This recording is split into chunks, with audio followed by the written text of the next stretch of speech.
Well, opposition leader Peter Dutton is not supporting a Matildas public holiday should they win the World Cup, saying it'll be a $2 billion cost to the economy at a time when small business can't afford it. But he is pledging to spend an extra $250 million on sports infrastructure instead, should his government be elected. Well, let's bring in my panel now to discuss. Sky News hosts Jenna Clarke and Liz Storer. Great to see you both. Liz, what do you think about this? I mean, you'd think that generally the Australian public would support a public holiday, but there have been some criticisms of this move. Some say it puts too much pressure on the Matildas when they're already feeling so much pressure ahead of the grand final.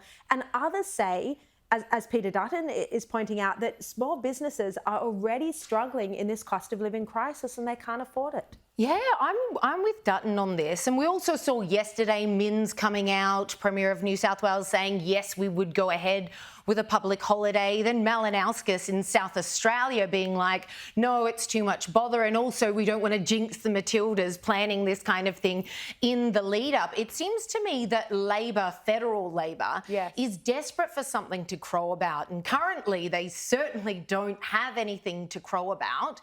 But this seems like a rather bizarre way to go about it, because just last week we saw the Diamonds, our netballers, win the World Cup.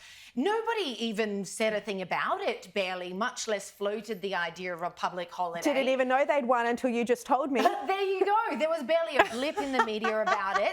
Then we had our Ashes, our cricketers, they retained the Ashes, etc. So nobody talked about a public holiday. There seems to be an overreach here, and I think it's for that reason. Labor's looking for a win. We know their pet project is not doing well in the polls, otherwise known as The Voice. Don't mention The Voice. And Albo's popularity has also taken a dive in today's most recent polls. So I think they're just desperate for something to be up and happy about. And so they're going after this, trying to look like something positive is happening for once. You do get the sense, Jenna, that Albanese, you know, I mean, he went onto the pitch, you saw him hugging some of the players.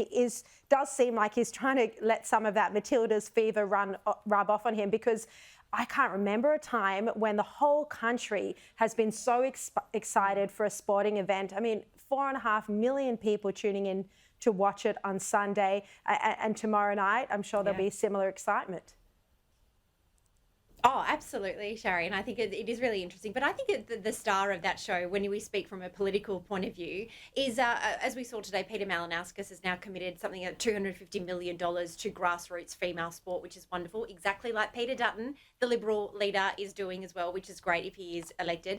But also the Federal Sports Minister, Anika Wells, who was openly sobbing and weeping on the sidelines. And I think what we sort of forget, you know, she wrote all of the Matildas' personal notes before the competition even started. She is so invested in her portfolio to see the fact that women's sport is now on the world stage and being embraced by, like you say, 7 million of us. I think it's the fact that we're talking about it is wonderful.